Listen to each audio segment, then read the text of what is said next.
আপনাকে কি করে ভালো না বাসি ইয়া রাসূলুল্লাহ।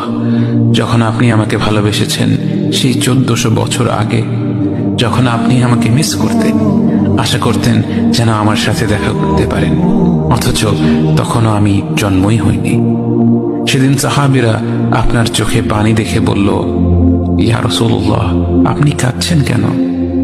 আপনি বললেন, আমার ভাইদের খুব দেখতে ইচ্ছা করছে। সাহাবীরা বললেন, আমরা কি আপনার ভাই নই ইয়া রাসূলুল্লাহ? আপনি বললেন, না, তোমরা আমার সাহাবী। আমার ভাই হলো তারা যারা আমার পরে আসবে এবং আমাকে কখনো না দেখেও তারা আমাকে বিশ্বাস করবে। মৃত্যু শয্যায় শুয়ে আপনার অন্তরে এই চিন্তা ছিল যে আমাদের পরিণতি কি হবে। উম্মতি উম্মতি বলতে বলতে আপনি আপনার রবের নিকট ফিরে গিয়েছেন।